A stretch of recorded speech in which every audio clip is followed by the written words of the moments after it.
Olá, pessoal, tudo bem? Estamos aqui iniciando mais um Cena Legislativa. E hoje o nosso tema é sobre o aumento, o crescimento, na verdade, dos movimentos de lideranças do que a gente chama de direita e de extrema direita no Ceará. E para comentar, analisar esse cenário, nós temos aqui hoje o jornalista Henrique Araújo, que acompanha esses movimentos. Já tive a oportunidade de conversar com ele em várias oportunidades sobre questões pontuais e nem tão pontuais, não é, Henrique? A gente acaba tratando sobre a conjuntura, mas também, a partir da conjuntura, pensar elementos mais estruturais. Primeiro, agradecer a sua presença, o seu tempo, que eu sei que é corrido, né? Jornalista que está em redação está sempre em cima do acontecimento, fazendo a notícia. Então, primeiro agradecer você tirar um pouquinho do seu tempo e estar aqui conversando com a gente. Por nada, que é isso. E Prazer aí, eu vou começar, Henrique, já com provocações, né, para a gente pensar um pouco. A gente está no cenário pré-eleitoral. E aí, eu percebi, nesse cenário pré-eleitoral, que há um movimento de pré-candidaturas ligadas àquilo que a gente convencionou chamar, e eu digo a gente, imprensa e academia, né, convencionou chamar de bolsonarismo. Há um movimento de lançamento de pré-candidaturas praticamente em todo o Ceará, principalmente, Henrique, nas grandes cidades. Eu lembro, por exemplo, quando houve o lançamento da pré-candidatura da doutora Silvana em Maracanaú, uma fala dela me deixou assim bem, chamou a atenção, que é a ideia de você criar um cinturão conservador, né? Na região metropolitana de Fortaleza, com a pré-candidatura dela em Maracanaú, com pré-candidaturas em Fortaleza, em Caucaia, em Sobral, né? Em Aracati, em Quixadá, Juazeiro, enfim. Como é que você vê esse movimento, esse avanço, essa busca? Porque havia uma articulação muito forte com relação a proporcional, né? Sempre muitas candidaturas. Esse grupo, ele está buscando conquistar mesmo as prefeituras, Henrique? O que é que você acha? Bom, Cleiton, primeiro quero agradecer muito pelo convite. Obrigado. É um prazer estar aqui conversando com você, conversando com a sua audiência.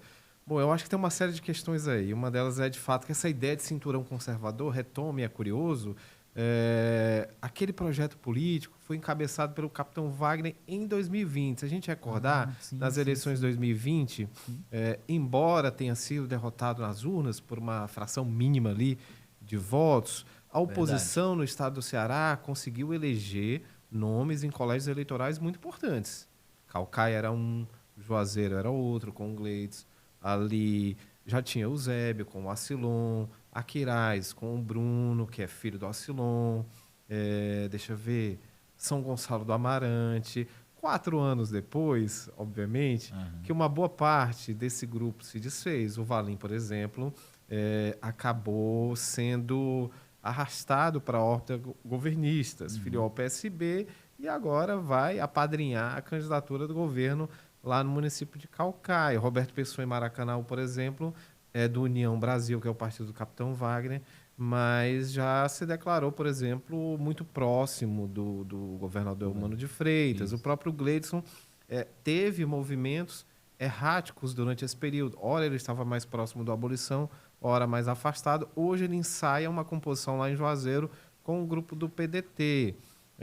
O Acilon é uma incógnita, não é? Ele perdeu espaço ali dentro do PL para o grupo mais próximo do André Fernandes e do Carmelo Neto, que hoje controlam um partido aqui no estado do Ceará. E acho que, neste momento, ele está mais interessado em viabilizar a candidatura dele a uma vaga na Câmara aqui de Fortaleza.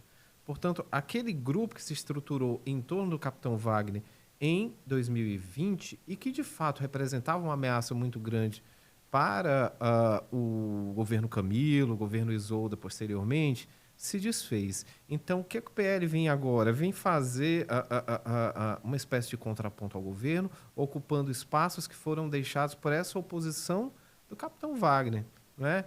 Que fez uma escolha, me parece, muito importante, crucial. Ele estava numa encruzilhada em 2022, que era: eu renovo meu mandato na Câmara e fico lá e volto, talvez, para disputar eleições em 24, ou eu tento apostar agora nessa briga pelo governo do Estado. E nesse movimento ele abriu mão de espaço, que é um espaço importante, você sabe, de projeção política, que é a Câmara, cacifa muitos nomes para a disputa. Sim. Só que isso gerou, de fato, um gap, né? Ficou esse vazio que, me parece, tem sido ocupado. Daí a doutora Silvana Oliveira, dizer que a intenção do PL, neste momento, é tentar abranger, digamos assim, a região metropolitana, nos principais municípios, com essa espécie de cinturão conservador, né? Ela mesma mudou o domicílio eleitoral lá para a cidade, que me parece muito sintomática da correlação de forças políticas aqui no estado do Ceará, porque Maracanaú é administrada por um prefeito do União Brasil, que é a partir do Capitão Wagner, um dos principais nomes da oposição às forças governistas aqui em Fortaleza, mas tem o apoio do PT, o PT lá se reuniu e a executiva decidiu que não vai apresentar um nome na disputa, que vai apoiar o Roberto Pessoa à reeleição. E tem essa candidatura do PL por fora, que seria mais uma oposição. Então, eu acho que é um momento em que o bolsonarismo, de modo geral, tenta se estruturar como uma força opositora ao petismo, né? E a outras administrações mais ou menos ligadas ao governismo aqui no estado do Ceará. Obviamente, em colégios que são muito importantes, Caucaia, Maracanaú, todas essas cidades da região metropolitana, mas não só aqui. Lá em Sobral também a oposição ensaia ter nome. Lá na região do Cariri, muitos municípios vão ter candidatos do PL, o projeto do PL, apresentar o maior número de candidatos lá em São Gonçalo do Amarante, né? Acho que isso sinaliza pelo menos uma coisa, que bolsonarismo não morreu depois das eleições de 2022, isso já é ponto pacífico, né? Há um processo de rearticulação dessas forças que contam, inclusive, com a presença limitada por decisão judicial do ex-presidente da República, né? Já que ele não pode efetivamente trabalhar a articulação, porque é alvo de uma série de inquéritos, né? Isso. Eu vou pegar um gancho aqui, Henrique, na sua fala, o Capitão Wagner, né? Que está em busca de recuperar o protagonismo desse movimento. A gente lembra que na campanha de 2022, o Capitão Wagner ganhou em Fortaleza, né? Assim, apesar de ter sido derrotado a nível de estado, teve dificuldade de ir além da região metropolitana de Fortaleza e conseguir bases eleitorais no interior do estado, mas conseguiu vitória no município de Fortaleza, e essa é uma das armas que ele mesmo utiliza no discurso dele. Olha, teve a eleição, teve o resultado de 2020, como você mesmo mencionou, que não ganhou por uma diferença muito reduzida de votos, e em 2022, ele, entre os candidatos, inclusive Roberto Cláudio, né, ex-prefeito da cidade, ele conquistou apoio. Como é que você vê, e aí ele fez esse movimento, Capitão Wagner, de ser secretário de saúde de Maracanaú, numa perspectiva de ressignificar a imagem, né? Muito ligado à questão da segurança pública, sempre se fez nos movimentos de policiais, e aí a ideia de ressignificar a sua própria imagem, trazendo um quadro de gestor, né? Olha, que ele é gestor de uma área não da segurança, mas uma área da saúde. Você acha, Henrique, que esse movimento, e aí vou pegar como exemplo as últimas pesquisas de intenção de voto, que mostram um crescimento do André Fernandes e ou estagnação dele, do Capitão Wagner, ou em alguns cenários, queda, né? Então, aí você tem esse nicho do eleitorado, o André Fernandes crescendo, ganhando espaço como uma oposição, como uma frente genuinamente bolsonarista, né? Assim, um rótulo que o Capitão Wagner sempre deixou de lado, né? Ele sempre colocou a ideia da independência. Como é que você avalia, como é que você analisa esse movimento do Capitão Wagner de ter ido para Maracanaú, assumido a Secretaria de Saúde e retornar para Fortaleza, esse movimento de buscar uma outra percepção, uma outra imagem do eleitorado sobre ele? Bom, só explorar um pouquinho esse ponto aí, eu acho que ele sempre tirou proveito eleitoral de uma certa ambiguidade ideológica, política, eleitoral, né?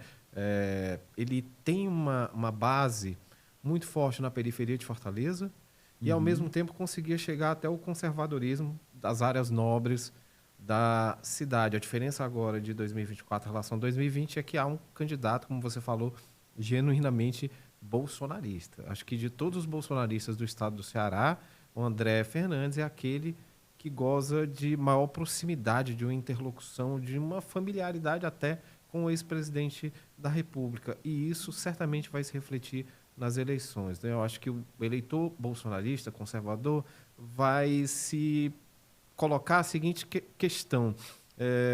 Se vale a pena apostar numa candidatura do André Fernandes, ou se eles já destinam esse voto para o capitão Wagner, porque no fim das contas é aquele que reúne mais condições. Eu acho que isso é um desafio muito grande para o Wagner, além daquele desafio que é o mesmo que ele sempre enfrenta em todas as eleições, que é conseguir fazer uma aliança robusta, que tenha condições, por exemplo, de levá-lo até um segundo turno. Wagner sempre esbarrou nessas dificuldades, reunir partidos. A gente sabe que a lógica partidária e de composições de alianças aqui no estado do Ceará é sempre essa da grande família, né? A base governista é megalômana, é muito grande, então agrega todo mundo. A gente vê isso no interior do Ceará. O PT agora, por exemplo, filiando gente que até outro dia era eleitora do Bolsonaro. Então Isso. não tem muito critério, né? Entra todo mundo, é um ônibus, tem sempre vaga no ônibus do governismo. E isso dificulta muito a vida de quem é oposição no estado do Ceará.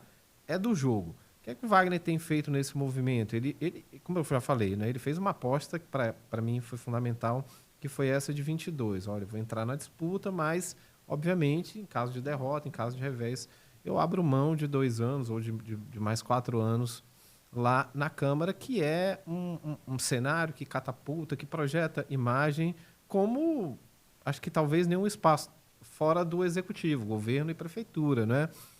E ele tentou compensar isso depois com o resultado desfavorável de 2022 lá na Secretaria de Maracanaú. Então, acho que foi um modo de tentar abater 2 coelhos com uma cajadada só. Sanar esse problema que sempre foi uma lacuna no currículo do Wagner. Ele nunca havia tido experiência com executivo. Isso. É tanto que isso era explorado nas campanhas. Foi em 2016, Roberto Cláudio investiu bastante nisso. Olha, ele não tem experiência de administrar nenhuma bodega. Você vai entregar a administração da cidade nas mãos de uma pessoa com esse perfil. Em 2020, o Sarto, que foi sucessor do Roberto Cláudio, também bateu na mesma tecla. O próprio Camilo, quando entrou de fato na disputa, não além do motim, como aquela tópica que atravessou toda a campanha, havia a inexperiência do Wagner como gestor. Então, ele foi para lá, primeiro, para manter um espaço de projeção política que lhe permitisse ali na órbita de Fortaleza, porque ele saiu da cidade, mas Maracanaú é região metropolitana e é uma cidade que tem muita relação com a capital cearense. E o outro ponto foi para resolver esse problema. E ele foi, não por acaso, para uma área que é muito sensível para a população de Maracanaú, para a população do Ceará como um todo, para a população de Fortaleza, que é saúde. Não tenha dúvida de que ele vai levar a saúde como uma das vitrines da sua campanha em 2024. Sim. Entendeu? E agora ninguém vai poder dizer, olha, ele não tem experiência com o executivo, porque ele tem. Ele vai dizer que foi pouca, um ano só, né? Mas acho que deve ter valido de aprendizado e para ele vai ser um trunfo, sim, viu, Cleiton? Isso, com certeza.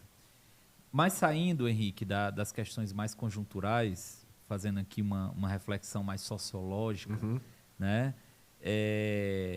Esses grupos, esses nomes que você acabou de mencionar, eles se intitulam muito mais como grupos conservadores do que direita ou extrema-direita. Dificilmente você vai ver uma liderança dessa se dizer extrema-direita. Eles usam mais o termo conservadorismo. E aí, tradicionalmente, a gente liga o conservadorismo à defesa de pautas morais, à defesa de questões relacionadas à fé, família, pátria, né? A gente tem todo esse amálgama aí de temas relacionados. E há um debate que, inclusive, já foi muito discutido pela imprensa aqui cearense sobre o perfil do eleitorado de Fortaleza, né? O que é o eleitorado de Fortaleza? Eu sei que é difícil tratar disso, porque a gente está falando de uma complexidade, né? Talvez do ponto de vista científico, seria mais correto a gente falar de eleitorados no plural, porque são grupos mais diversos. Mas fazendo esse exercício e generalizando, houve durante um tempo uma narrativa de uma fortaleza progressista, né? Não vou dizer nem de esquerda, uma fortaleza progressista, que dificilmente abraçaria essas bandeiras, né? Mas levantamentos que foram realizados, inclusive pelo Datafolha, né?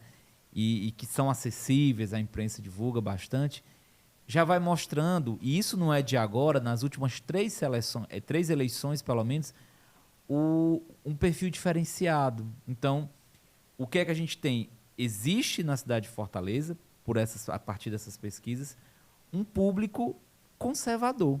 E não é algo pontual, assim, residual, digamos assim. É um público que consegue eleger vereadores, por exemplo, consegue influenciar pautas.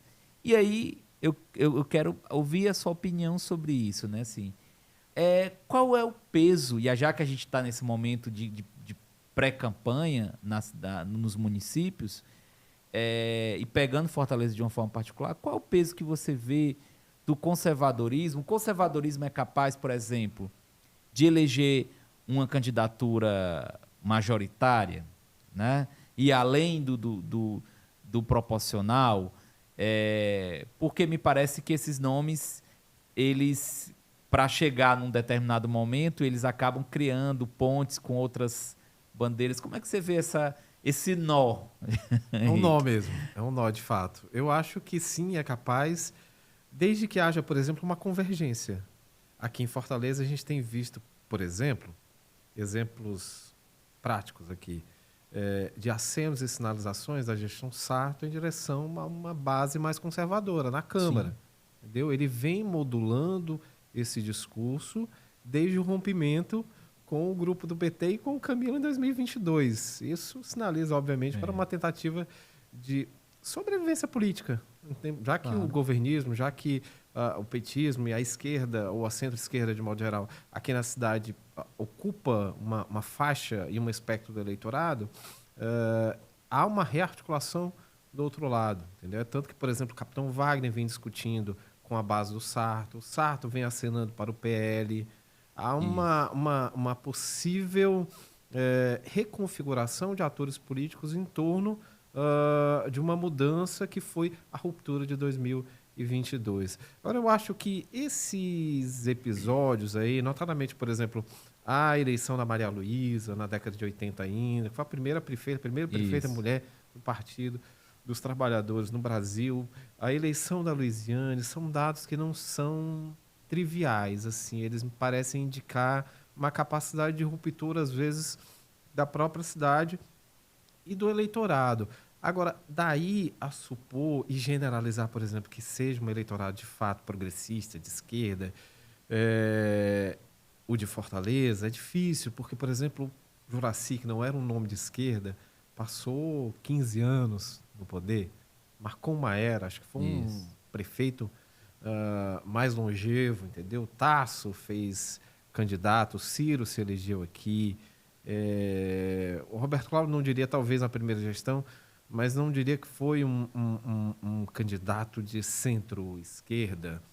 Então, acho que no frigir dos ovos, a direita e a centro-direita passaram mais tempo à frente de administrações da Prefeitura de Fortaleza do que nomes como da própria Luiziane. Então, e esses últimos resultados, esse que você citou principalmente, 2022, mas antes disso, já em 2020 e mesmo em 2016, mostram que há, sim, de fato, um eleitorado conservador disposto a catapultar nomes que representem valores que se refletem nesse público, entendeu? Isso ficou claro, por exemplo, na eleição de 2016. Já naquele momento, ou seja, 8 anos atrás, Wagner tinha capilaridade na cidade, não é só na periferia de Fortaleza. Sim. Os bairros da área mais nobre, daquilo que a gente entende como área nobre, né? O bolsonarismo avançou muito grande também em 2018, nessas últimas eleições de 2022 também. o próprio crescimento do André Fernandes mostra que existe uma margem de expansão do conservadorismo e de uma direita mais extremada em alguns momentos. A gente vê isso no crescimento dele. Não sei se a ponto de comportar dois candidatos dentro do mesmo espectro político, seria o caso do Wagner e do André Fernandes, mas acho que sim, acho que é uma cidade que talvez venha passando por um processo de mutação de perfil do eleitorado, né? Acho que não só em Fortaleza, acho que no Brasil todo, aquilo que alguns autores chamam de guinada à direita, que acompanha em alguns núcleos urbanos uma presença mais pronunciada do segmento neopentecostal. Eu acho que são dois momentos e dois âmbitos que não se afastam. Eu acho que o avanço das igrejas evangélicas e de um público, de um eleitorado ligado a essa denominação religiosa anda para e passo ali com a ascensão de nomes do bolsonarismo, de nomes conservadores, tanto que a maior parte desses grupos, desses representantes, o próprio André Fernandes, da Igreja Evangélica, a doutora Silvana também é, o Wagner não, mas é porque o Wagner é mais esquivo, ele tenta ganhar votos em todos os postos, mas boa parte né? Acho que não sei se o Carmelo, mas a Priscila, que foi eleita também né? Foi deputada federal, vereadora. Então, acho que são dois movimentos que se dão simultaneamente, estão atrelados e a gente vê crescimento, né? É tanto que, por exemplo, agora, neste momento, o governo Lula está às voltas com uma tentativa de contenção de queda de popularidade, sobretudo entre evangélicos. O governo tenta fazer um freio de arrumação para encontrar mecanismos que possam favorecer o crescimento nesse público. O governo não tem resposta ainda, né? Nessa batalha pelo voto e o imaginário da opinião pública, de uma forma geral, Henrique, a gente sabe que esse grupo ele saiu na frente na disputa por espaço nas redes sociais, né? A gente viu que lá atrás, no Facebook, né, nas jornadas de 2013 e até praticamente a eleição de 2018, até de 2020, houve um avanço e ali o que a gente chama de esquerda, centro-esquerda, ela cobia poeira. Isso começou a mudar a partir de 2022. Lideranças da centro-esquerda começaram a dizer, pera ainda, os caras estão conseguindo se mobilizar de uma forma que a gente ainda não compreendeu. Como é que você vê essa disputa nesse terreno? A gente falou das igrejas, né, desses espaços demarcados, mas como é que você vê essa disputa? Vou dar um exemplo bem claro. Nesse momento de chuvas na cidade de Fortaleza, ficou muito presente a gravação de vídeos de nomes conservadores, né, tipo, chama conservador, de direita, de oposição ao prefeito de estado, gravando vídeos, alguns deles assim dentro de áreas inundadas, e aquilo dali viralizou, inclusive com repercussão nacional. E a gente analisando, observando aquilo dali, viu que isso já faz parte do campo do jogo político, né, do jogo eleitoral, né, já é uma figura se posicionando. Como é que você vê esse embate dessas forças políticas, centro-esquerda, direita, extrema-direita, nessa arena virtual, Henrique? Então, Cleiton, eu acho que existe uma gramática do conservadorismo que permite a certas figuras desse espectro político a transitarem, a fluírem e a tirarem mais rendimento das redes sociais do que as forças que a gente entende como progressistas. Eu acho que a retórica do campo de centro-esquerda ou de esquerda, enfim, ou mesmo de centro, tem mais dificuldade ainda hoje, mesmo depois de 2022, de fazer esse enfrentamento a partir das redes sociais. Parte por inadequação de repertório. Eu acho que o repertório da esquerda envelheceu, ainda é muito dos anos 80, ainda é muito dos anos 90, ninguém chega até os anos 2000. E há uma direita... Isso dá um outro debate. Exatamente. Há uma direita e um conservadorismo que é praticamente nativo da internet. Entendeu? Você falou aí, por exemplo, de 2013. Aqui no estado do Ceará, as bases do bolsonarismo já eram muito fortes naquele ano, 2013. E começaram, sobretudo, por causa do Facebook. Os primeiros bolsonaristas aqui do estado do Ceará, aquele grupo que foi recepcionar o Bolsonaro no aeroporto Bento Martins e saiu em carreata com ele em 2014. Depois, aqueles que foram acompanhar o Bolsonaro na Praça Portugal em 2015. Depois, em 2016, criaram grupos ali que se fermentaram, que se fortaleceram no Facebook, depois no Twitter, enfim. Chegaram à vitória em 2018 com o Bolsonaro e que depois passaram a trabalhar dentro do Palácio do Planalto com o então presidente eleito. Aquilo que se chamou de gabinete do ódio, entendeu? Isso nasceu lá em 2013, ou seja, mais de 10 anos atrás. Então, eu acho que, para além dessas dificuldades, há uma facilidade muito maior do conservadorismo, porque uma boa parte dele é nativa das redes sociais e esteve ali muito mais fortemente ligada a essa infraestrutura. O que a gente tem que tentar compreender é porque o conservadorismo, até agora, consegue manejar melhor as redes sociais do que a esquerda, do que as bases do governo. O governo continua a apanhar nas redes sociais.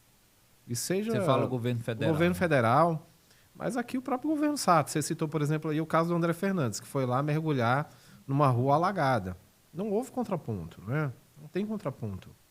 Eles continuam, parece, a navegar sozinho, de braçada mesmo, nas redes. Eu acho que há uma dificuldade ainda muito grande. Eu acho que parte dessa dificuldade, de fato, é uma defasagem de discurso e de gramática política, e parte se deve, talvez, à própria arquitetura das redes sociais.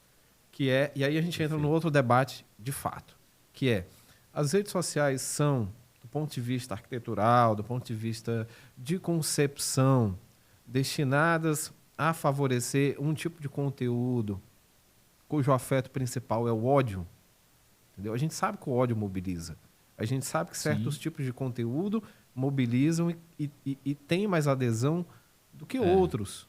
Entendeu? É óbvio que, por exemplo, um deputado mentindo ou misturando informação verdadeira com mentira sobre vacina vai render mais o grupo de WhatsApp do que uma informação de um especialista desmentindo tudo aquilo que Simplificações grosseiras. Simplificações grosseiras. A gente viu isso claramente durante a pandemia.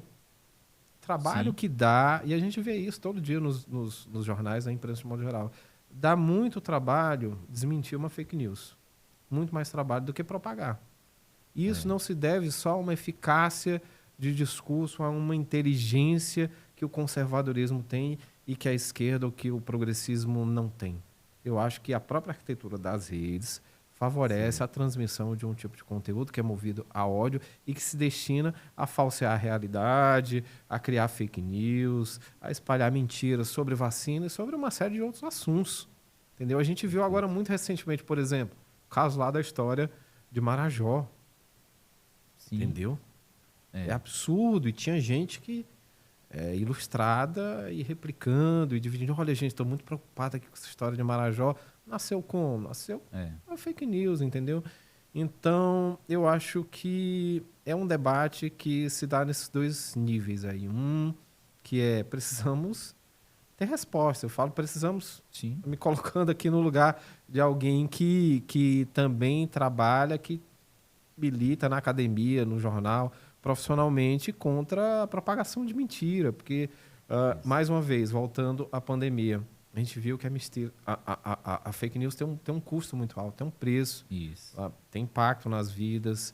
Então, e por outro lado, tem a questão da arquitetura, da dimensão, da concepção das próprias redes. Não é por acaso, por exemplo, que o Elon Musk, que é o proprietário do X, do Twitter, está, neste momento, investindo contra o judiciário brasileiro. Não é só contra o Alexandre de Moraes. Porque não adianta ficar fulanizando, dizendo que é uma rinha de bilionário com o magistrado do Supremo. Existe uma ação que é consertada, em que medida ela é consertada, a gente não sabe, mas que de fato é uma investida ali muito feroz contra o judiciário e contra o Supremo, a partir de um bilionário que é articulado, por exemplo, com um trumpismo lá nos Estados Unidos. Né? Perfeito. Quero te agradecer, Henrique, a essas observações, essas questões. O tempo é curto. O tema é muito amplo, é muito instigante. Eu acho que eu peguei pelo menos 4 pontos da sua fala que dariam 4 programas para a gente tratar. Um deles sobre o repertório da esquerda. Eu acho que isso aí é fantástico. Inclusive, já foi alvo de discussões até na imprensa, né? Eu lembro com relação à questão da regulamentação do trabalho dos motoristas de aplicativo, né? A dificuldade de lideranças da esquerda de apresentarem um discurso prático para profissionais que vivem uma situação degradante, né? Assim, precária. E esse é um caso concreto, eu estou saindo aqui do conservador, um caso concreto de como esse grupo chega nessa categoria. Exatamente. E, novamente, só para finalizar, quem é que estava lá conversando com esse público, com os motoristas de aplicativo numa manifestação? Isso. Era um deputado conservador, ligado ao bolsonarismo. Portanto, falta gramática, falta repertório, falta inteligência para compreender que há uma defasagem aí que precisa ser recuperada. Senão vão continuar apanhando, não é só nas redes sociais, porque, assim, acho que o desempenho da esquerda ainda vai muito a reboque do lulismo, né? Perfeito. Então é isso, gente. Aprendemos bastante sobre o conservadorismo, o avanço dessa pauta, desse movimento no estado do Ceará, em Fortaleza, de uma forma especial. É isso. Obrigado, Henrique, pela sua participação, pelas suas palavras, observações. Vejo vocês no nosso próximo programa.